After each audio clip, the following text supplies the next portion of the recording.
Strange Brew Podcast, Season 1, Episode 318. Welcome to a Victory Monday. They just had to get it done. We talked about this on Friday. This is one of those games where there were so many unknown dynamics with a 2-win team, an interim coach, an absolute wild card at quarterback in Jameis Winston, who was Jameis Winston yesterday. He was a little bit good once in a while, especially early, and then he was a lot of bit bad, especially late, and gave you a lot of chances to intercept footballs. You only capitalized on one, but that's really, I guess, the only one you needed. This was one of those you just had to win. And the Packers do that 27-20. We'll break it down. Injuries were a big subplot, too, and we're going to talk about the drops and the kicking situation and all that stuff. But injuries, obviously, a big part of the storyline yesterday. Jordan Love lowers his shoulder on a quarterback scramble. I think we can do without that. We can stop doing that immediately. And hurts his non-throwing shoulder, both shoulders, John. You can hear the Jordan Love haters when you say non-throwing shoulder. Which one is that, his right or his left? So he hurts his non-throwing shoulder, leaves the game, does come back. Malik Willis in the interim led a touchdown drive, or kept going on a touchdown drive that Love started before he got hurt. And then Love came back and had a tremendous game. The stats aren't going to bear that out, even though the quarterback rating ultimately was pretty good. Should have been a lot better. And the PFF grade that he posted yesterday was incredible. So we'll break all of that down. Defense, not the best day in the world, especially against the running attack, which was pretty much ground and pound right in between the tackles, and the Giants were getting 3, 4, 5 yards a pop. Don't love that. But you did enough to get the win. You put the green check mark next to it, and now you move on to one of the 5 division games you have on the schedule here coming up. Minnesota at Lambeau Field this coming Sunday. We'll talk about the Badgers at Indiana. They covered, so that's a step. It was kind of a game at halftime. It was a game at halftime. It wasn't kind of a game. It was a game. It was 10-7. They were down by 3 at halftime. Not a good second half. Now we have 2 games remaining, and I think maybe we'll talk more about this on Friday, but we can talk about it a little bit today. These last 2 games are going to be a test as to whether or not we feel optimistic or comfortable going into next year, knowing that Luke Fickell is back now and knowing you have a softer schedule. What can you do in the home finale against Bert Bielema in Illinois, and then on the road taking on Minnesota to end the regular season, the battle for Paul Bunyan's axe? We'll break that down. We'll talk a little bit about the Bucs. Really entertaining NBA Cup game with Con Knippel in town on Friday, where they get the overtime win against the Hornets. Not a very entertaining game the following night. Looked pretty lackluster on another back-to-back. And the Lakers in town on Saturday. That never really a game after the first quarter, so we can break that down a little bit too. Let's go. On the ground, a chance here. Durham to Hardy to first. In time! Yes! The Brewers win! Yes! Here comes Melvin to the 25, to the 20, Gordon 15, 10, 5, touchdown! Wisconsin! Record-breaking run! Morgan a smash up the middle, base hit to center. Here comes Gomez around third. A throw and the Brewers win. Here's the snap. He looks, he throws, and complete interception. And there is your Super Bowl dagger. Booker the drive, gets inside, leans in, knocked away and stolen by Holiday. Phoenix has the foul on a pinnacle ball, throws it down. Swinging fly ball in the right center. Broxton is there, and they're the champions. They have done it. It's been a 50-year journey. Wisconsin, we've got a room at the top of the world tonight. The Milwaukee Bucks are NBA champions. Yeah, welcome into a Victory Monday. We'll also have our highlights at the end, which we do on the air on B93 in the morning show on a Victory Monday, and now we've been kind of tacking those on to the end of the podcast.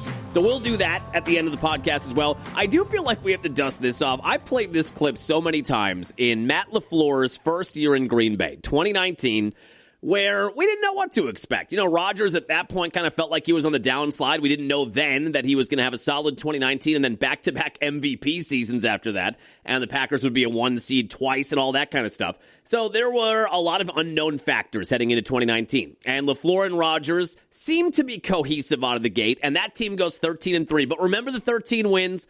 None of them were super convincing. They played on the margins for the most part. Wasn't that the year? That was before Dan Campbell and the Lions really burst onto the scene. Campbell might not have even been the head coach of that year. But wasn't that the year in both of the Lions games the Packers did not have a lead for a single second? Like they got last-second field goals or with the clock at 0. They didn't lead either game, but they won both games. So they went 13-3 that year. And, of course, we'd celebrate Victory Mondays. We'd play the highlights. And then you had to have some people out there, some listeners out there that said, oh, you're getting too crazy with this. This isn't a good team. They're barely beating bad teams. They're barely winning these games. And I would always respond with what's his last name in Fast and the Furious? Vin Diesel, but Dominic Toretto, was that it? I think I've only seen 2 of the now, 11 Fast and the Furious movies. They just crank those out. It's like every year they put one out.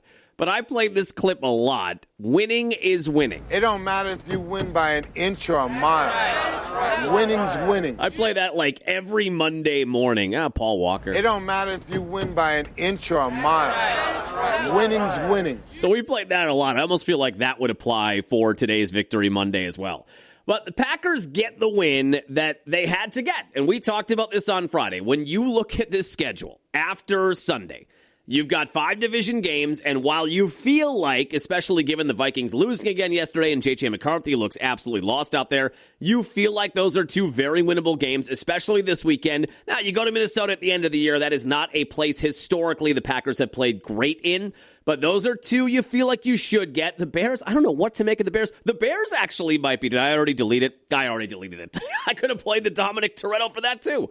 This Bears team that is sitting at 7-3 feels a lot like that 2019 Packer team. I don't know if this Bears team is going to win 13 games, but they are winning a lot of close games that maybe they should not be winning, but they are. I mean, you got to tip your cap there. They're 7-3. They lead the division. The Chicago Bears lead the division.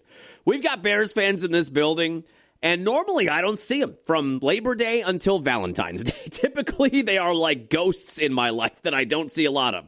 But lately they've been popping up quite a bit and chirping, and all of a sudden they want to talk football. All of a sudden I got Bears fans in my office at 11 o'clock wanting to talk football. Crazy. You know, last week I had a real down moment last week. I don't know if we talked about this on the podcast. I needed the Packers to win on Sunday against the Giants just for my own mental health and to have any optimism that they can still put together a run this year and get to 6-3-1. You're feeling better, obviously, with a win. But last week, we have in our building a huge Bronco fan, our afternoon guy, Matthew J. And we have 2 big Bears fans, my buddy Jeff, our operations manager here, and Casey, longtime sales guy. And for most of my life here, I started working here in 2007, late 2006, 2007, somewhere in there. For most of my life working in this building, I have been in the catbird seat in terms of football, trash talk, who's having Victory Mondays, who's optimistic for the upcoming NFL season, and then who looks like Eeyore. Normally, they're the ones that look like Eeyore. But I had a moment last week coming off of back-to-back home losses. It must have been Tuesday or Wednesday, and the Bears are sitting at 6-3, and at that time the Broncos are 8-2. And I'm just going about my business, trying to show prep, trying to put together a parlay. And I'm minding my own business in my office, and all of a sudden everybody starts matriculating towards my office and talking about how Jordan Love looks terrible, and the Packers have lost 2 in a row, and the Broncos are in first place, and the Bears are threatening for first place. I said, I need a win. I need a Packer. I like this. I probably deserve it. Like I've often said, Packer fans that are my age in their late 30s and early 40s, there is a degree of comeuppance coming. I don't know if it's going to happen soon. I don't know if it's going to happen after the Jordan Love era. At some point, we are going to have to watch many, many, many years of bad football to pay our penance for growing up with Brett Favre and Aaron Rodgers. And so far, say what you want about Jordan Love. We're going to talk about him more here in a second.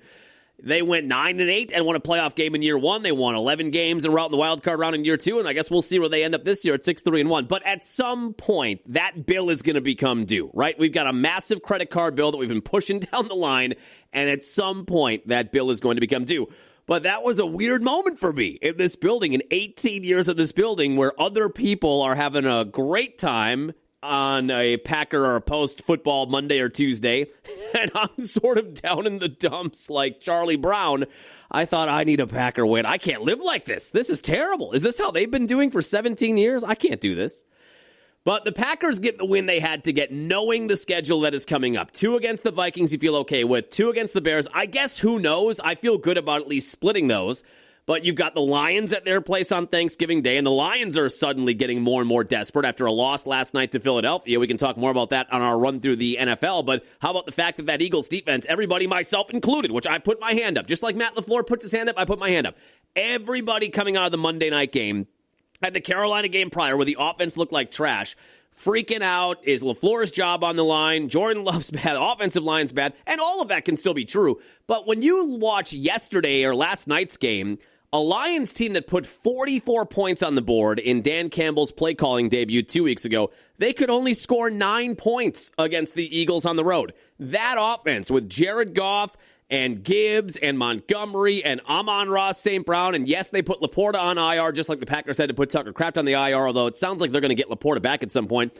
They've got a litany of weapons, and they could only put 9 points up against that Eagle defense. So perhaps, I know this isn't crazy, perhaps the media types, the podcaster types, flew off the handle a bit too far on back-to-back losses, back-to-back bad offensive performances. But now when you look at what that Eagles defense is doing, they held us to 7 points. They held the Lions to 9 points. That might be one of the better units, offensive or defensive units, in the NFL. So was it that bad? It wasn't good, but was it as bad as maybe we were making it out to be? But you've got to go to Detroit on Thanksgiving Day. You've got Lamar Jackson, the Ravens. They need wins. They're at Lambeau late in the year. You've got to go to Denver, which got a massive win yesterday at home against the Chiefs. And now all of a sudden they're sitting really pretty in the AFC West. 9 wins could be threatening for 1 seed. You've got to go there. You just could not afford to lose to a 2-win team on the road, especially after losing back-to-back home games. And the Packers did enough. So now I guess we take a lap through the game or break down the game. Giants got on the board first. Ominous start. Defense didn't have a good day. And this sort of set the tone. I thought they had some bright spots as the game went on, but Giants marched right down the field. 9 plays, 65 yards, very little resistance. Devin Singletary got in 5-yard touchdown run, 7-0. Then late first quarter, Jordan Love and the offense looked out of sorts again, and he's scrambling and lowers his left shoulder as he's scrambling to pick up 3 yards or 4 yards, gets hit hard. When he got up, my initial concern was concussion, because I thought it looked like in real time like he had gotten hit on the side of the head and was a little wobbly. As it turns out on replay, he got hit on the shoulder, which I think is maybe better. If he gets his bell rung, he is not coming back in that game at all yesterday, and then who knows, going forward. It ends up being his non-throwing shoulder. And he leaves the game, and Malik Willis comes in. And I texted a couple of my college buddies because, we've talked about the Jordan Love storyline and how there are still a group of fans. How big they are, I'm not sure, but vocal. A group of fans that do not believe that Jordan Love is the guy. I don't know how that's possible at this point, but like I said several podcasts ago, there is a group of Packer fans that in the first few games of his starting career in 2023 determined that he is not the guy, and they're never going to relinquish that. There's nothing he can do to win them over. There's nothing I can say to win them over. Jordan Love could raise a guy from the dead, and that group of fans would say, well, did he have to do it that way?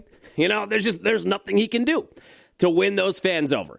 But those fans are very much on the backup quarterback is the guy we want. Any backup quarterback. It doesn't even have to be Malik Willis. It could be anybody. It could have been Sean, and it was Sean Clifford for a while. That group of fans that wants Malik Willis at one point said that Sean Clifford, who I don't even think has a job anymore, Sean Clifford's the guy. That's the guy they need to put in there. So I texted my buddies when Malik Willis came in with how bad the offense has looked in the last 2 weeks. Then Love goes out at the late stages of the first quarter. Malik Willis comes in. I said, those fans are on the edge of their seat, foaming at the mouth right now if Malik Willis can lead a touchdown drive, because then they're going to say, well, I told you, this team looks better with Malik Willis. And I'll be damned if they didn't score a touchdown with Malik Willis. And he did look good. And the offense looked good. Now, here's what I'll say about the Malik Willis touchdown pass to Christian Watson. I don't know that was his intended receiver. If you see the all-22 footage, you've got Romeo Doubs coming on a crosser right in front of Christian Watson. Willis gets a little off balance. He got tattooed on that play, too. So credit to him for standing in there. When I see that, it almost looks like he's trying to hit Doubs on the crosser, and because he had to throw across his body as he's getting hit, he threw it kind of behind Doubs, but then luckily Watson was there. And then Watson just out-muscles. I don't know what the DB was there for the Giants, but he just out-wrestles him for the football. That easily could have been an interception. And they score a touchdown and get to within 7-6. And I texted my buddies, I said, of course, this team can't handle a pass the entire first quarter. Love's putting him right on the hands, right in between the numbers. People are dropping everything. Malik Willis comes in, and we hang on to that one. That 50-50 ball they actually hang on to. But credit to Malik Willis. Again, just like last year, when he's called upon, he comes in, gets the job done. Now, the extra point, we can break down Lucas Haversick more. All of a sudden, Brandon McGann has popped up on the injury report on Friday, re-aggravated the quad injury. Saturday, the announcement basically was that he is not going to play and that Lucas Havrisik is going to be the guy. So all of the Havrisik stands out there, you got what you wanted. Everybody that's been calling McManus, and we want the backup, and he's 10 for 10, and he's got a franchise record 61. Why are we not playing the hot hand? You got that on Sunday, and it did not look good. I will give Havrisik the benefit of the doubt a little bit in that the swirling wind conditions were awful at MetLife yesterday. And that was a factor. We can play the second missed extra point it's that Dan Marino's fault, a laces out situation. It was all that Dan Marino's fault. Everyone knows that. If he had held the ball laces out like you're supposed to, Ray would never have missed that kick. Dan Marino should die of gonorrhea and rot in hell. Would you like a cookie, son? Well, they're footballs. What do you know? They're little footballs. Laces out. So that was not good either. The snap was bad, and snapping was not good yesterday either with the wind conditions. The long snappers had tough days. Snap wasn't good. Laces in, wind conditions. But it is just funny to me that we had weeks and weeks and weeks now of we want Havrisik. Havrisik's the guy. Why are we messing around with McManus? And then Havrisik went out there and went 1 for 3 on extra points, and the 2 misses were horrible. I mean, absolute shank jobs where it wasn't even close. It looked like McManus' 64-yarder at the end of Monday Night Football, just not even in the neighborhood. So he misses that extra point. They are down a point, 7-6. Then Love comes back, and he ignites a 10-play, 84-yard drive. So they finally had some drives yesterday. We talked about this on the Friday podcast. You know, based on the Carolina scheme, based on the Philly scheme, other defenses are going to do this. Keep everything in front of them, make it very difficult to push the ball downfield, make this team go on 10-plus play drives and not make a mistake and get into the end zone before you kind of get them out of that. Well, they did that a few times yesterday. 10-play, 84-yard drive. Didn't make a mistake. That, or at least didn't make a mistake that cost him. Emmanuel Wilson, after Josh Jacobs left the game, he did not return with a knee injury. We can talk more about that coming up, too. But he gets an 11-yard touchdown run. Packers up 13-7. Of course, they gave up a touchdown at the end of the first half. And the Giants hit the extra point, but then a personal foul that pushed them back 15 yards. Then they shanked the 48-yard extra point. We are tied at 13 at halftime. Then the Packers come out opening drive of the third quarter right down the field. 6 plays, 66 yards. Jordan Love to who? Number 81, Josh Whyle. W-H-Y-L-E. Nice rub route there from Watson, legally picking the guy defending Wiley. I mean, Watson had a tremendous game. And Wiley is wide open. Love finds him, 2-yard touchdown pass. Packers up 19-13. Then Jameis Winston got in early fourth quarter because, of course, 15-play, 85-yard drive, the bulk of it on the ground. They score the touchdown, hit the extra point, and now you're down 20-19 late fourth quarter. I'm thinking, oh, my God, this is going to be so bad. If they lose, the conversations about LaFleur are going to be unhinged if they lose this game. And then Love has a 7-play, 65-yard drive. Now, on that drive, and he even said in the postgame, you had the 3rd and 10 near midfield. He just tossed one up to Savion Williams, and Love said postgame, 50-50 ball. It's a 50-50 ball. He knew that when he threw it, and he's just trusting that his guy, his 6'4" rookie wide receiver, can make a play, and he did. And I did not know this about Savion Williams until they gave us the stat after the catch. He was one of the best in college football at TCU last year at those types of balls, at those 50-50 balls where it's him versus somebody and he's got to come up with it. One of the best in college football. So it's a situation that Savion thrives in. I don't know if Jordan Love is thinking about that in the moment so much as he's thinking about, I don't want to get absolutely nailed here and we need the first down, so F it, Savion down there somewhere. And he made the catch. And for those that don't like Love and say he got lucky, maybe you could say, I can admit that he got a little lucky there on a 50-50 ball. He put his wide receiver, he put the ball in a spot where he could get it, but that could have easily been an interception, anything like that. But it's not. He makes the catch, and then we get, in my opinion, in the now 2.5+ years of Love being a starter, and certainly for Christian Watson in his career, one of his best catches, that go-ahead 17-yard touchdown pitch and catch. Into double coverage. You could argue even triple coverage with safety help. Love drops it over the top of 2 defenders, back shoulder, and Watson turns his hips open and makes the catch and hangs on for the go-ahead touchdown. Love then found Emmanuel Wilson for the 2-point conversion, 27-20 lead. Giants driving at the end of that game inside the Packer 20-yard line when the Packer defense finally capitalized on a Jameis Winston, here's a free interception, take it or don't. That was probably the 4th or 5th that day the Packers had a shot at. Carrington Valentine had 2. I think Xavier McKinney had 1 where we talked about Jameis Winston has that to him, where he could throw 4 touchdowns, no picks, no touchdowns, 4 picks, 4 touchdowns, 4 picks. But he is going to give you chances, just the way he plays.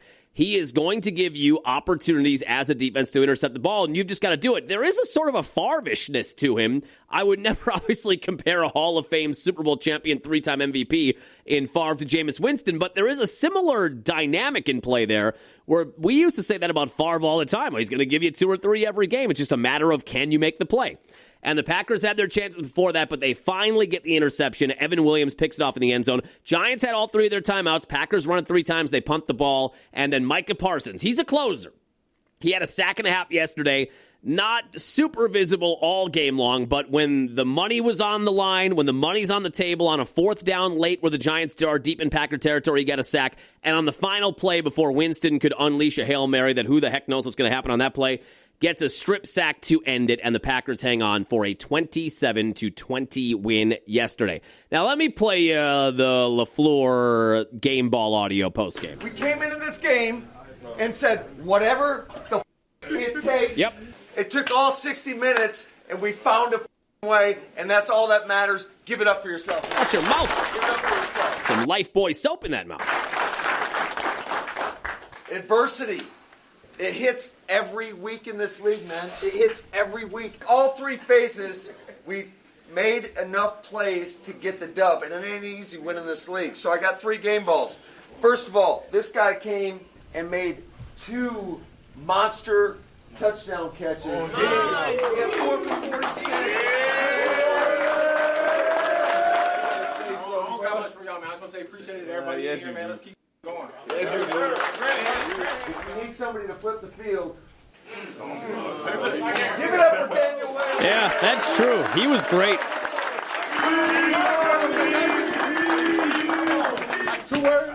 I appreciate y'all boys. I mean, it's been a long road. We got a long way to go, so let's keep it up. Appreciate it.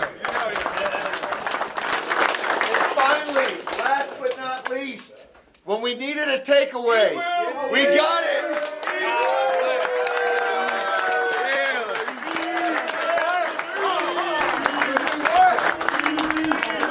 I ain't got nothing to say, man.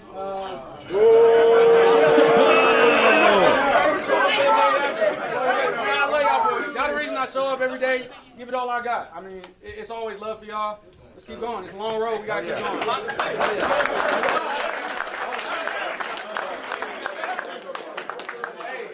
Last thing I'm going to leave you with is this. Understand what we have in front of us next week. We have a division game. So let's get back to work. We'll get back to work tomorrow. Enjoy tonight. And on to the Vikings. Back on 3, 1, 2, 3. All right, so they did what they had to do. They got a 27-20 win, and you get to 6-3-1, and now you stare down the barrel of that tough schedule down the stretch. Now, let's break down the box score. Jordan Love, I said this on the air this morning. There are going to be people, and most of these people that are going to say what I'm about to say are the people that just do not believe in Jordan Love. They haven't believed in him since the first couple of games of 2023, and like we said, there's nothing he is ever going to do to change their mind.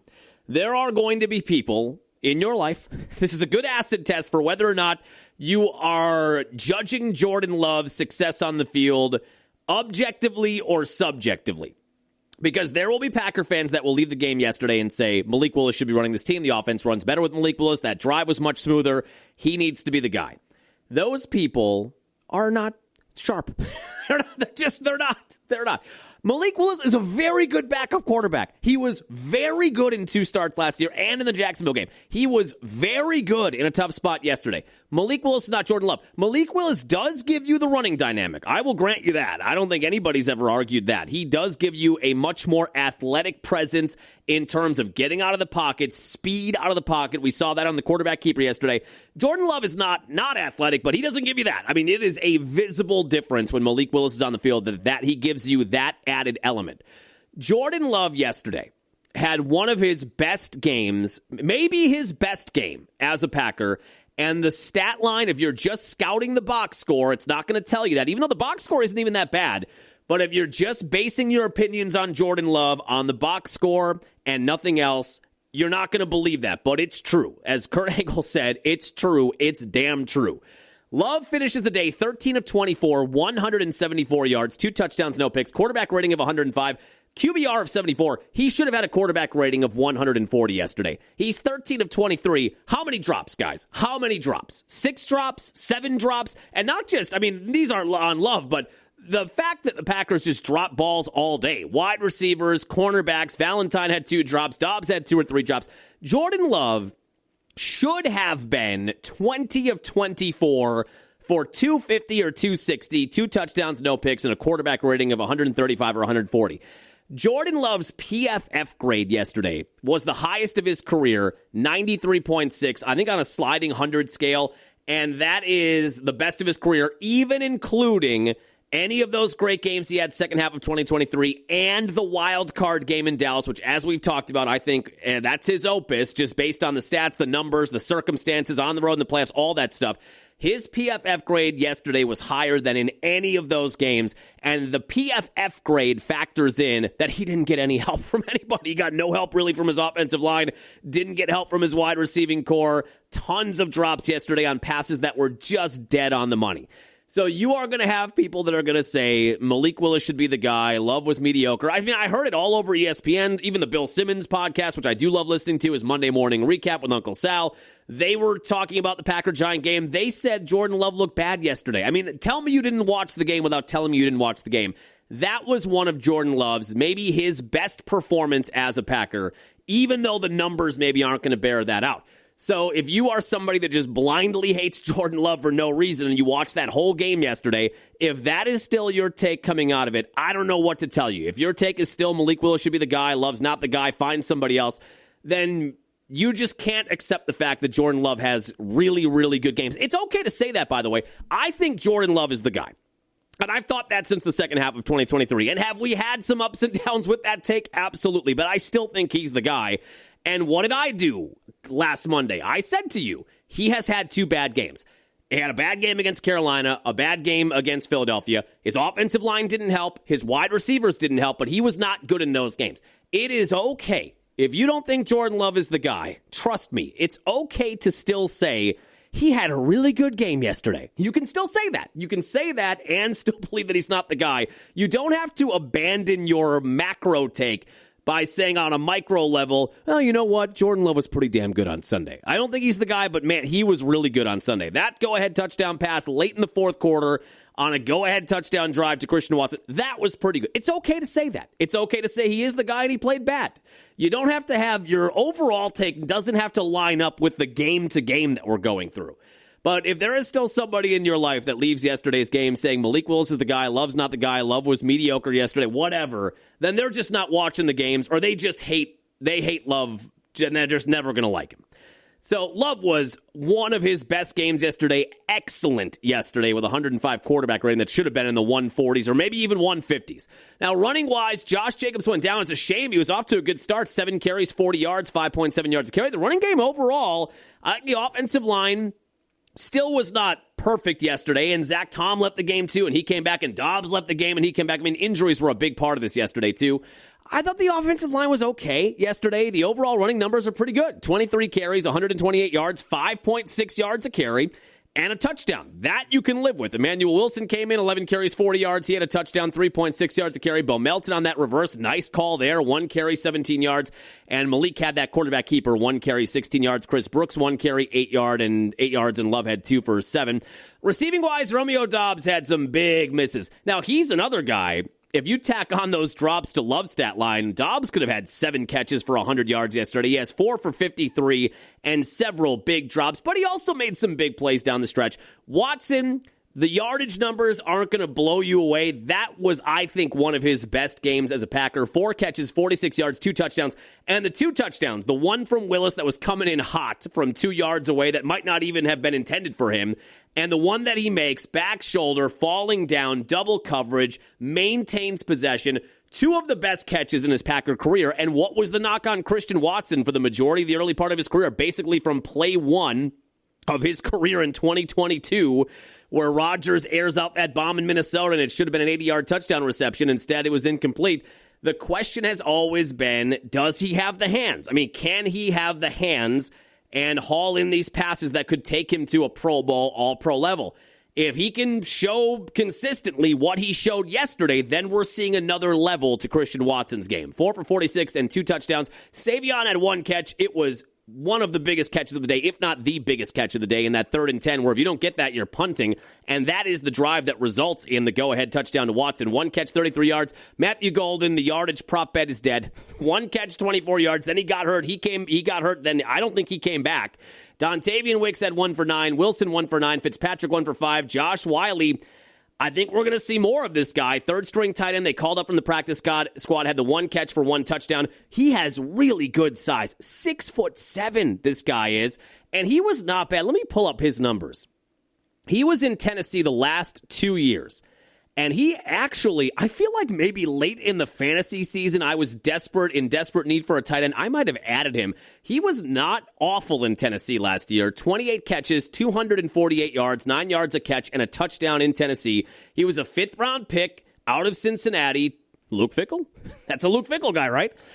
And he had 9 catches, 94 yards his rookie year, 28 catches, 248 and a touchdown his second year. Then he got cut. Packers picked him up. Well, there's a role now to be had with Tucker Kraft down, and Luke Musgrave was flat out awful yesterday. I'm not going to write off Luke Fickell's or Luke Musgrave's or Luke Fickell, either of them. I'm not going to write off Luke Musgrave's entire career. But he has had now, 2 weeks since Tucker Kraft went down, and we talked about that coming out of the Carolina game where Kraft tore his ACL, that maybe now Musgrave can get more shine. We all thought, coming out of the draft in 2023, that Musgrave was going to be the field-stretching tight end, and Tucker Kraft was going to be more of the grinder, the blocking tight end. You maybe give it to him on some easy out routes, 2 3-yard pickups, and it ends up where Kraft is not only the way better blocker, but he ends up being the much better receiver, too. And his game just develops leaps and bounds. And Musgrave, while he didn't have a bad rookie year, 34 catches, 352 and a touchdown, then injuries have undermined him, inconsistency has undermined him, and he has this golden opportunity now with Kraft down to be the guy that we thought he could be, a field-stretching tight end. He can't hang on to the ball. Every time they throw it to him, it's right on his hands. He can't handle it. He can't get turned around. He can't get upfield. We did see that a lot his rookie year, too. Remember when he'd have opportunities down the field and he'd either catch it or fall down immediately, or he'd fall down trying to catch it. Just doesn't seem to have the balance that you would expect a guy like that to have. And he has had now 2 weeks where they've tried to get him involved early. And basically by the end of yesterday, he was benched. I don't think that means his opportunities are totally evaporating. But John Fitzpatrick had a nice catch yesterday. He's an excellent blocker. And now Wiley, who, again, was not awful in Tennessee last year as their second option, seems like he's a much better blocker already than Luke Musgrave. And if he can give you anything in the passing game, this is going to pass Luke Musgrave by. He just doesn't look like he's the guy that's ready to seize that opportunity. And then defensively, like we went over, we talked on Friday about how when you look at the 3 losses, that Packer defense held the Browns to 13, not even responsible for all of those, held the Panthers to 16, held the Eagles to 10 on Monday Night Football. They were not all that good yesterday, and I think the most concerning part was the running game. Now, you are coming off of an effort against the Eagles with Saquon Barkley, where you held Saquon Barkley to 60 yards. Remember the week before that, though, against Rico Dowdle and the Panthers, yesterday's game looked a lot more like that Panthers game because the Panthers, like the Giants yesterday, would want to go on these long drives where they chew up a lot of yards on the ground, chew up clock, not give the ball to the Packer offense, shorten the game up. Giants were able to do that yesterday as well. Going into that Carolina game, the Packers had the 3rd best rush defense in the NFL. I guess, I don't know, was that a fraudulent number? It feels like they didn't go against nobodies up until that Carolina game, but Carolina scorched them for whatever it was, 180 or 190 yards on the ground. The Giants yesterday, 142 yards on the ground on 38 carries, and just consistently able to get 3, 4, 5 yards a chunk right in between the tackles. Didn't seem like there was anything fancy going on. They weren't doing any kind of double reverses or motioning or whatever. They were literally just handing it to Tyrone Tracy or Devin Singletary right in between the tackles, and they were grinding out 3, 4 yards a pop, keeping those drives moving. Packers really couldn't get off the field consistently yesterday, but at the end of the game, Micah Parsons comes up with that sack on 4th down on the 3rd-to-last Giants drive, then on the last Giants drive before Winston heaves up that Hail Mary. a strip sack there. They do get the turnover, so they've had a turnover now in each of their last 5 games. They are starting to rise the ranks there. And Parsons now with that sack and a half yesterday. I think Isaiah McDuffie got credit for the other half sack, but Parsons now has 8 sacks as a Packer through, how many games are we through now? Through 10 games for Parsons. So that's a solid number, and like he has a lot this year. I don't think we've seen the dominant performance like we saw in Arizona for a few weeks now, but he is a closer, and we saw that week 1 against Detroit too when he chased down the wounded Duck, the wounded Jared Goff on the Serengeti, when he chased him down from behind for the sack that sealed it. We saw a lot of that yesterday, too. He is a closer. He's Trevor Hoffman. He is a guy late in the fourth quarter when you need a big sack. He seems to rise to the occasion. He had a sack and a half yesterday as the Packers get the 27-20 win and get to 6-3-1 on the year. Special teams not good. 1 of 3, 2 missed extra points, several penalties, kick returns, nothing major. I thought Savion had one good one, 33-yard return. And punting, Danny Whelan was excellent. He had several really good kicks. When you consider the wind conditions, even with the wind at your back, you're not sure. It was swirling. How much that can help you or push you toward the sideline. Had a 61-yard long, 2 inside the 20, and almost 50 yards per kick on a tough kicking day. So tip your cap to Danny Whelan, the star of the special teams unit, which is not saying a ton, but he was the best they had yesterday. Packers get to 6-3-1 with the win. Now, when we zoom out here, and I talked about this on several morning shows this morning and talked about it on our morning show this morning, you got the win you had to get. You got the Dominic Toretto, winning is winning. It doesn't matter if you win by an inch or by a mile, you won the game. And they did that. If you play the way they played yesterday against the Eagles again in a playoff matchup, against the Lions on Thanksgiving Day, if you end up playing the Rams at some point in the playoffs or whatever, you're not going to win that game. So while we're excited for the win and a victory Monday, it's a win you absolutely had to get to 6-3-1, to bolster your playoff hopes, to keep yourself in the division race. I don't think I suffer any delusion. I normally do, but in this case, maybe not. I suffer a lot of delusions when I'm putting together my parlays and teasers on Sunday morning. That much I can tell you. But I don't think any of us, even the most optimistic, even the most rosy perspective of this Packer team, I don't know that anybody's coming out of yesterday and saying anything greater than they got the win they had to get against a 2-win team on the road. If you play the game you played yesterday with 6 or 7 penalties again, special teams penalties, missed extra points, drops in the wide receiving core, drops in the secondary where you probably could add 2 or 3 picks and have this be a 2 or 3 score win, if you play that way against the Eagles in the playoffs, or the Rams, or the Seahawks, or the Lions, or if you were to get to the Super Bowl, I don't know about that, but if you were to get there against whatever AFC team is coming out of there, are the Denver Broncos the best team in the AFC? That can't be true. I mean, the Chiefs are 5-5. I've got to take a look today at what the playoff bet odds are for the Chiefs. I imagine they're still favorites to make the playoffs, but at 5-5 now, I don't know. The best team in the AFC is the Colts or the Patriots. So let's say you got there. If you play the way that the Packers played on Sunday, they are not going to beat good teams, and they are going to be out very early in the playoffs. So you have a lot that you've got to clean up. You've got a lot of time to do it yet. I'm not saying they can't do it. I still think this team has the talent. You know, we've talked a lot this year coming out of losses about how, well, that doesn't change the way I feel about this team. I still think they can win 12-ish games and win the division and win a playoff game, whatever. I think I still feel that way. I think the talent is definitely there. What is concerning, and I know we're not talking too much about Matt LaFleur's job status today the way we were last week, but what is concerning is you still do have those brain fart moments out there for a team that, while they are still one of the youngest in the league, they have some seasoned young players, if that makes any sense. Like, a lot of these guys have been starting since 2023, and some of the same mistakes, penalties in big moments, drops in big moments, they're still cropping up. That still remains to me my biggest criticism or concern with Matt LaFleur in year 7 of Matt LaFleur. But you do have time to get this cleaned up. I think a lot of football people would tell you at, what are we now, in week 11? They're 6-3-1. What's the actual week we're in? We are in week 11. I think there are a lot of football people and analysts that will say, or people that have played the game that will say, yeah, I mean, you've got time.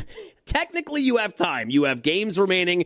You've got 7 weeks left, but you kind of are who you are when you get to week 11, and I don't know that an objective viewer of this team would say there's going to be a lot of growth between now and the end of the year, but I'm optimistic. I am Mr. Glass is half full. I think if you can clean up these penalties, and if you can just catch the ball consistently on balls that are in your hand, or easy, double entendre, or in between the numbers, I get it. If the pass is behind you or you have to have an awkward body position to bring it in, you're not going to get all those. But we're talking about right in the midst. If you can somehow find a way to get tighter with that as the season wears on and to limit those drops and limit the penalties and make some kicks go through the uprights, then maybe you can still get to a team that can win 12 games. I don't think 13, but 12 games, and maybe win a division, win a couple playoff games. And if you get hot at the right time of year, maybe you make a deep run.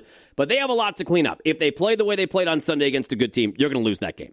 So they are 6-3-1. Now Minnesota comes to Lambeau Field on Sunday, the first of 5 division games remaining on the schedule. Packers have only played one game in the division. They won it back in week 1. So we know division games are even a half a notch or a quarter of a notch bigger than any other game. Another noon kickoff. God, that was nice. Noon kickoff. Another noon kickoff at Lambeau this Sunday. Packers open as 6.5-point favorites against J.J. McCarthy and the Vikings. Now let's take our lap around the NFL. We got a cover in Madrid. Dolphins over the Commanders, 16-13. We lost one on the Falcons. Falcons had a 21-10 lead or a 24-10 lead against the Panthers. They lose in overtime, 30-27. The Panthers are one of those like Michael Scott, snip, snap, snip, snap, snip, snap. They beat the Packers at Lambeau. And all of a sudden, people are talking about, well, I don't know, they're 5-4. They have fringe playoff team. Then they lose at home to a 1-win Saints team with a rookie quarterback. Then they go and win at Atlanta, and they're 6-5 now, the Panthers. And the Falcons fall to 3-7. Bills got a win I absolutely had to have them get if I have any hope of winning that bet a lot to win a little AFC East division championship game or division championship future. Bills beat the Buccaneers at home 44-32. Baker for MVP is dead, but 7-3 now. Bills coming out of that game. My Texans bet to win the AFC South, not dead yet. They win again with Davis Mills in Tennessee. I know it's a 1-win Tennessee team, but you win with a backup quarterback. 16-13. Texans are 5-5. Now here's my problem on Thursday. The Bills play in Houston. So I've got the future on the Bills to win their division, the future on the Texans to win their division. Neither is looking super good right now. The Texans probably looking worse than the Bills is, but I have more money to win less money on the Bills than I do on the Texans, so I think I'm rooting for Buffalo because whoever wins that game on Thursday, and it's in Houston, Bills in Houston, whoever wins that game still has a chance to win their division. I mean, technically, even if you lose, you still have a chance mathematically. But if the Texans fall to 5-6, unless they're winning out and the Colts implode on themselves, I do not see a path there to win the AFC South. And if the Bills lose and fall to 7-4, if you look at that Patriots schedule, I don't think there's more than 2 losses maybe on that schedule still, and the Bills and Patriots do play each other. But that makes an AFC East division championship incredibly difficult. I think I'm rooting for the Bills just because I have more on them to win less. There's more to lose there. I think I'm rooting for the Bills in Houston, even though that will probably deal the death blow to the Texans to win the AFC South. We're going to miss the death blow. Bears get a win in Minnesota. Winning's winning. 19-17, they blow a lead in the fourth quarter. Vikings score 14 unanswered in the fourth quarter, but the Bears got the ball back. Nice kick return, and that set them up for a game-winning field goal. Santos knocks it through. 19-17 win. Yes, the Bears are in first place in the NFC North. What in the world? But they win 19-17. By the way, going back to that Bills game real quick, did you see McCole Hardman? He was picked up by Buffalo, and that's a guy the Packers signed in the offseason thinking that maybe he could be a kick returner for them and a 5th or 6th wide receiver. They could never find room for him. He gets cut. Bills pick him up. First kick return for the Bills, 61-yard return. You can't make it up. What does Rich Bisaccia do? Who does number 2 work for? The Bears going to win 19-17. They are 7-3, and yeah, I guess there is a little part of me that has friends and relatives that are big Bears fans, and given the absolute you-know-what show they've had to watch over the last 3+ decades, I do feel a little good for them that they can click on NFL standings this morning, and they are in first place. I can't believe it. I don't think it's going to last, but enjoy it while you can. 19-17, Bears win in Minnesota. The old man off with Rodgers versus Flacco, that did not turn out the way we thought it would. There were not a ton of points. We fell short on the over. 48.5 was the over. They go 46. Steelers win 34-12. The disappointing thing about that game is Rodgers left with, I guess they're calling it a slight fracture. My wife, who's a PT doctor, will tell you there is no such thing as a slight fracture. You either break something or you don't break something. But Rodgers suffered a slight wrist fracture in his non-throwing hand. And he now is maybe going to be down for a little bit, and that means next week when Pittsburgh goes to Chicago, I so wanted to root for Aaron Rodgers in Chicago at Soldier Field, at his stadium. I own you, I still own you. That was what I was looking forward to, kind of acting like that's almost a Packer game at Soldier Field with Rodgers at quarterback, but it sounds like not likely to play. They haven't totally ruled him out, but it sounds like he's going to be down for a little bit. But the Steelers get a 34-12 win. That is great news for my over on the Steelers' 8.5 wins and that Steeler playoff future, which we'll see, but you had to win that one, and they did. I would say the most disappointing game of the day for any fan base, the Chargers go to Jacksonville and just get their doors blown off, 35-6. Big one in the NFC West. Rams and Seahawks comes down to a missed field goal. A lot of turnovers from Sam Darnold, a 4-interception game for Darnold. Rams win 21-19, so they now lead that division at 8-2. Seahawks 7-3. My Niners, who I have the future on to win that division, they blow out the Cardinals 41-22, so they're not done yet at 7-4. They got Brock Purdy back yesterday, and he was good. And that Niners schedule, the reason we put that bet on the Niners to win the division, remember if you go back all the way to whatever, episode 300 or 301, the whole thinking was the schedule for the Niners is so light, so they win that game. They've got Carolina at home, even though Carolina's 6-5. I think they're going to win that game. Then they go to Cleveland. That's winnable. Then they're at home after a bye week with a 1-win Tennessee team. Go to Indy. I could use them to win that game for a variety of reasons. At home against Chicago, then they do end the year. Final game is at home against Seattle, but could that be for a playoff spot or for a division? I don't know. They're not dead yet, is the point. They win 41-22 in Arizona. You got the Ravens surviving the Browns. Shedeur Sanders got on the field. Didn't go well. 23-16, Ravens 5-5, still a game behind the Steelers in the AFC North. And then my Broncos. We've been over and over and over and over and over and over and over. Yes, John, we know about the Broncos. I have the over on 9.5 wins, a large bet, a 5-unit play on the over on 9.5 season wins. I have a future on them to win the AFC West at plus 185. I have a future on them to make the playoffs at minus 110 I set down before the year. The Broncos beat the Chiefs in Denver, 22-19. Big drive from Bo Nix late. So now the Broncos have 9 wins. I need one more win for the massive bet on the over to hit. They are now 2 games up on the Chiefs in the division and 3.5 games up, or 3.5 games up on the Chiefs, 2 games up on the Chargers in the division, but they are very much in command of the AFC West, and I have them plus 185 to win that. So that is looking real good for me across the board. And the Eagles, like we said, 16-9 win. That Eagles defense limited a potent Lions offense to just 9 points on Sunday Night Football. Eagles get to 8-2, Lions 6-4. So now the division is Bears 7-3, Packers 6-3-1, and the Lions in third place at 6-4. Let's crank up the standings here. So I think now the Niners would be the 7th and last team in conference.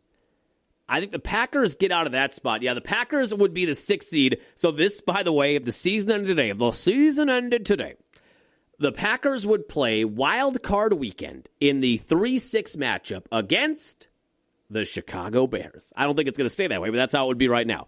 The Packers move up a spot. Niners would be the 7th seed right now, and at the moment, the Lions are on the outside looking in the 8th spot at 6-4, half game up on Carolina. Yeah, the Chiefs right now are on the outside looking in, so the Chargers are the 6th seed at 7-4, and the Chiefs are a game and a half behind them for a wild card spot. Are the Chiefs are going to make the playoffs, right? I wonder what those odds are right now on them just to make the playoffs. Still has to be minus money, I would think. But that concludes our lap through the NFL. Yeah, Packers and Vikings at Lambeau Field on Sunday, noon kickoff, 6.5-point favorites right now. We'll talk way more about that on Friday. Let's talk about the Badgers real quick. At number 2, Indiana on Saturday. We said on Friday, can you keep this competitive? They kind of did. Freshman quarterback Carter Smith got the start. Down 7-0, a ballsy call late second half on a 4th and 1. Badgers line up to go for it, fake the handoff, and connect on a 45-yard touchdown pass that Indiana just wasn't ready for. Lance Mason running wide open. Smith hit him in stride, 45-yard touchdown pass. You're tied at 7 late second quarter. Hoosiers got a field goal, but down 10-7 to the number 2 team in the country on the road at halftime. I'm feeling okay. Now, in the second half, the Hoosiers flipped the switch and then ultimately left the Badgers in their dust. They win 31-7. Just too many mistakes in that second half, and the Badgers have to play perfect just to stay in a game like that, and they weren't able to do that. But I think there is some positivity you can glean from Saturday. It kind of goes back to the Oregon game, too, where you were at number 6 Oregon, only down 7-0 at halftime, and kind of kept that game going into the fourth quarter. You were down 10-7 at halftime, and yeah, you lost the rope in the second half, but you covered. You were 30-point underdogs. You covered. Good teams win. Great teams cover. Ipso facto, Badgers are a great team. They lose 31-7. They fall to 3-7. The over on 5.5 season wins is dead. For as good as the Broncos bets look across the board, that is one that they have to play the final 2 games. The asterisk on any of the season win total future bets is that all games must be played. All regular season games must be played for the win or loss to hit. So right now, even though the Badgers cannot get to 6 wins, the best they can do is 5-7. Right now, that is still a pending bet for me because all games must be played. So what I need, now I'm not advocating for this, I'm just telling you what would help me. What I need, what was the game the Badgers played back in the day where they were in Vegas taking on UNLV and they were getting close to covering a big number? This was like maybe Ron Dane era. And then mysteriously the lights at UNLV got cut and they couldn't finish the game. Remember that? To go back and look at what the story was there. So what I would need is for one of the next 2 games to not be completed, and then the bet's a wash. That's the best we can hope for right now for the Badgers. Can somebody cut the power? Who needs to cut the power? But the Badgers sitting at 3-7. The best they can finish now is 5-7 coming out of the game Saturday. But, Carter Smith, 9 of 15, 98 yards, a touchdown and a pick. Gideon Atuka left the game. He did say he was okay afterwards. Scary moment where he got taken off on a cart. 9 carries, 32 yards. Running game was bad. 30 carries, 70 yards, 2.3 yards a carry. Mason had the 1 catch for 45 yards.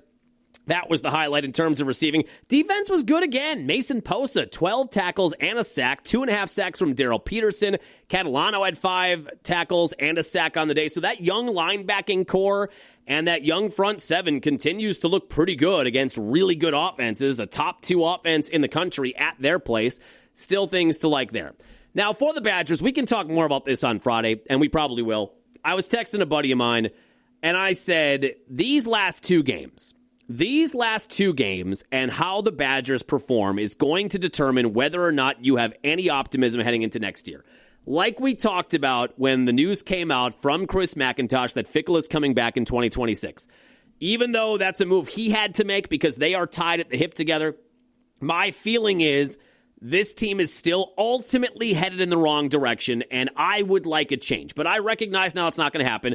And then after that announcement comes out, they go out there and get their first win against the top 25 team since 2021. They beat number 23 Washington at Camp Randall 13-10 in the rain. Fans rush the field. And then there's some positivity and some optimism around the program. You get the announcement that Fickell is back. They beat a top 25 team, first real quality win in a long time. And then you kind of hang with number 2 Indiana on the road for a half, at least over 2.5 quarters before you ultimately get blown out. But you do cover. Ultimately, I still think this team needs to move on and find a new head coach and a new administration maybe and a new AD and go in a different direction and rescue this before it totally gets out of hand. However, I will concede this. They have Illinois at home on Saturday, final home game of the year. Then you go to Minnesota in the battle for Paul Bunyan's axe. If you can find a way to win these two games, I'm not sure losing close even does it for me.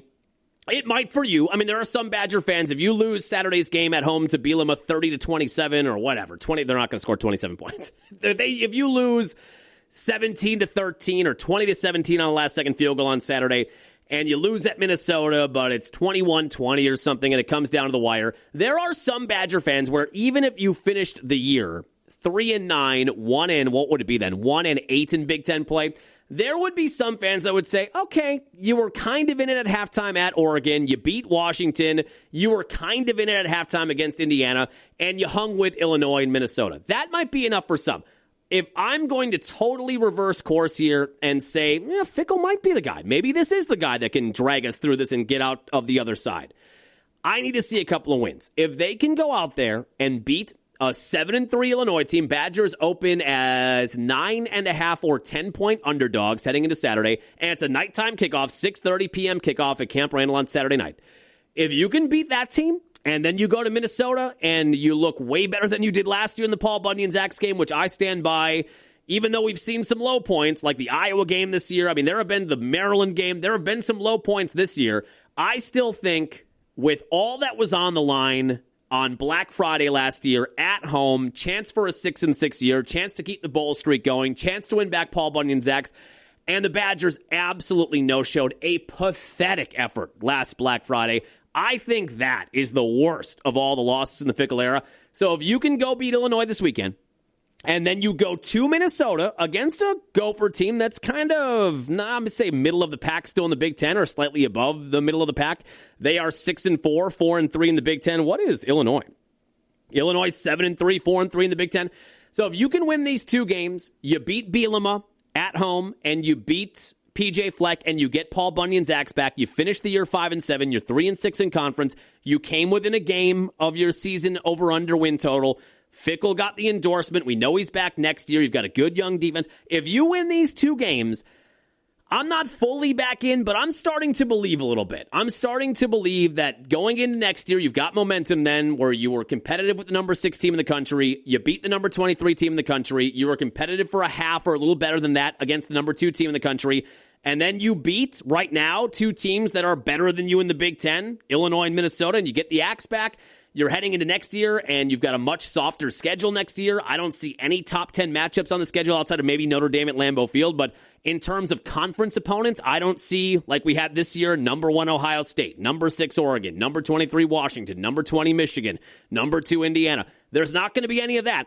So if you, from the Oregon game on, play 2 close road games against top 10 teams, you beat a top 25 team, and then you beat 2 teams that right now are much better than you, but at one point, not too far in the distant future, that we kind of thought we were better than or on the level of. If you beat those 2 teams and you finish 5-7, I'm starting to think, okay, maybe next year you can win 6 or 7 games if you bring a lot of these studs back, if a lot of these good young defensive players stay. And you find a quarterback, I don't know that Carter Smith is it, but if you find a quarterback in the portal that can stay healthy, maybe I'm starting to believe a little bit that we could get to 6, 7, 8 wins next year and get this thing back on track. But whether or not there's any belief in Fickell is going to be determined by how they perform in these 2 games. And for me, I need them to win these 2 games, get to 5-7, and hit the offseason with some momentum. Now let's wrap up on the Bucks real quick. Super entertaining game. Friday night, NBA Cup. This team does not lose NBA Cup games. Overtime game. So as I mentioned on Friday, Con Knippel, I've worked with his family a lot in my life. I remember him being a little kid hanging around the radio booth when I would call games for his uncle's team. So I kind of know him to some extent and rooted for him at Duke, and obviously was super excited for him to be an NBA draft lottery pick to the Hornets. And he's been off to a great start. He's, 13 games into his NBA career. He has the 3rd best odds to win Rookie of the Year. He's averaging 16, 17 points a game. He came home on Friday, and I was calling a game for his uncle that night, and that was about the only Knippel not at the game on Friday. I think the estimates were he had something like 2,000 family and friends that got seats at Fiserv on Friday night, and then he had an unbelievably good game, 31 points, and hit a game-tying 3 in the 4th quarter that sent the game to overtime. Not final seconds, but that's the one that sent them to overtime after Giannis missed a potential game winner. What a night. What a homecoming for him to come back. And he was a Bucks fan growing up. That can't be said of every Wisconsin stud product, Tyrese Halliburton. Not every kid that grew up in the state that became a high school star and a D1 recruit and an NBA player was a Bucks fan, but he was. And for him to come back at Fiserv to score 30-plus, hit a game-tying 3, there was a picture circulating on Twitter that his folks had the whole Hornets team at their house. Now, this was some Midwest hospitality from his dad and his mom, Sherry Nordgaard, who was a standout at UW Green Bay in the 90s. And there are some rich bloodlines there, rich basketball bloodlines for Con Knippel. But they had a picture of every Hornets player, LaMelo Ball, all of them, were in the Knippel's basement eating chicken fajitas and just having a great time. I think Sherry put on her Twitter page that she had to make 25 or 30 pounds of chicken fajitas to feed an entire NBA team. But what a special moment to come back as an NBA player, play on the floor that you were in the stands when you were a kid watching those guys play, to play on that floor, score 30-plus, hit a game-tying 3. Really cool moment. Bucks, though, dominate overtime, and they win it 147-134. The Bucks are now 13-1 all-time in NBA Cup games. Amazing. That game, too, on Friday, Giannis had a good game. Kyle Kuzma He was not good Saturday against the Lakers, but that's kind of been the outlier. Kuzma has been so much better than he was last year. Kuzma had 29 points in that win on Friday. Very efficient, good rebounding, good defense too. He had 10 rebounds, and the Bucks won that game. That got them to 8-5. Now, again, you had another back-to-back, and at home against the Lakers. Lakers played Friday too, so no excuses. Bucks went to overtime, Lakers didn't, but the Lakers had to fly into Milwaukee, so they were both on back-to-backs. And the Lakers dominated. The Bucks were close in the first quarter, got blown out in the second quarter, were down by 30 at halftime, got it down to 13, I think, at one point in the fourth quarter, but it was never really a game. Luka Doncic dominated, and the Lakers won in blowout fashion, 119-95. Let me say it again, ban back-to-backs. Even though, again, the Lakers were also on a back-to-back. Ban back-to-backs. They are not entertaining games. Giannis did play at 32-10. So since the 4-1 start, the Bucks have been rotating wins and losses the rest of the time so far. They are 8-6 on the year. Coming out of that game Saturday, if you peruse Bucks Twitter and some of the big follows on Bucks Twitter, everybody was really down. I get it. You got blown out, and it's a marquee matchup against Doncic and the Lakers, and there was no LeBron, and both teams are on a back-to-back. I don't know. I still feel pretty good about where this team is at 8-6. There were so many variables that we weren't sure about this year heading into the year. And when you go back to last year, what were they last year at this time? They were... How many games are we into? 14 games. They were 5-9 last year through 14 games. They're 8-6 this year. There were a lot of big Bucks fan base people with big followings on Twitter. Really doom and gloom Saturday after the blowout loss. Nobody likes to lose at home and get blown out to the Lakers, but I don't know. They were 5-9 last year. This time they're 8-6 this year. I think there are things to like. I think they're going to be inconsistent with a lot of young players, and you're still down Kevin Porter Jr. You lost your starting point guard in the first quarter of game one, and he's going to be out, I think, at least a week or two yet, probably not coming back until early December. That's a fairly large piece that you're missing, the guy that you thought was going to be your starting point guard. And Ryan Rollins has been amazing as his fill-in, but that is a big player that you're missing that is going to ignite both your offense and your defense and gives you athleticism as a 25-year-old, Kevin Porter Jr. That is a big chip that you don't have right now. So the tough schedule continues. That's another factor. This has not been an easy schedule, and you're sitting at 8-6, a couple of games over 500. You go to Cleveland tonight. We know we've been over. They lost at Cleveland, tight game way back in late October. But Cleveland and New York are expected to be, even though Detroit right now is 11-2, and they would be the one seed right now, but we got a long way to go. They've won 9 in a row. But those are the two teams expected to be the top 2 or 3 seeds in the Eastern Conference. So you go to Cleveland for a second time. That's going to be tough tonight, 6 o'clock tip time. You've got Philly at home on Thursday, the 11-2 Pistons at home on Saturday, Portland at home on Monday, 3-game homestand coming up after this road game against Cleveland. But you've got some tough games. After that Portland home game, you go to Miami. Bucks have not played well there in recent memory. Then you go to New York, a place, again, a team that's expected to be a contender in the Eastern Conference and a team you beat at home about a month ago. But then after that New York game, so you've got Cleveland, Philly, Detroit, Portland, Miami, New York. After that, you've got a 1-win Brooklyn team, a 1-win Washington team, another 1-win or 2 or 3-win Indiana team coming up, or 2-win Indiana team. There is a lighter schedule coming after that road game in New York at the end of the month. But you've got to try to find a way to navigate this and be a game or two over 500 over the next week and a half. Bucks in Cleveland tonight, a 6 o'clock tip time. Badger basketball on the floor tonight, too. Number 24, Wisconsin. They are at the Kohl Center with SIU. Edwardsville should be a blowout win. And then we're going to find out on Friday a little bit more about what this Badger basketball team really is. Fire guard, or don't. They are at number 7 BYU on Friday afternoon. That will be the first real test for this team, but they're at home with SIU Edwardsville on Monday night. That'll do it for us here on your Victory Monday. When we come back Friday, we'll recap the Bucks week. We will get you set up for Packers and Vikings. Finally, a division game. And we'll get you set up for Badgers and Illinois Saturday night at Camp Randall. Have a happy, safe work week. Here's your Victory Monday highlights. We'll chat with you Friday. Third down again. Willis holds on. Willis rolls and throws, and it's snatched for the touchdown by Watson. Elementary, my dear Watson. Purely elementary. 10th play of the drive out of a run formation. And Wilson slips through and scores to give Green Bay the lead. His first touchdown of the season. Love, drop back. Wide open man. It's the tight end, Josh Wiley. His second game with the Packers, and he's got the touchdown to give them the lead. Woo! Here comes the rush. Winston dancing, moving, and down he goes. Packers get the stop, and it's Micah Parsons. Are you saying pow? What are you saying? Love and a high snap. Floats it. Watson up top. It is caught! Touchdown Packers! Green Bay's got the lead. That's the power of love. That's the power of love. Winston fires. End zone off target. Picked off. It's Evan Williams with the interception. That's E1. That's a W. How many people want to eat a W tonight? Loading up. Gotta hurry. Hit from behind. Ball is out. And this game is over. And there is your dagger. Great win for the Green Bay Packers. These fans deserve it.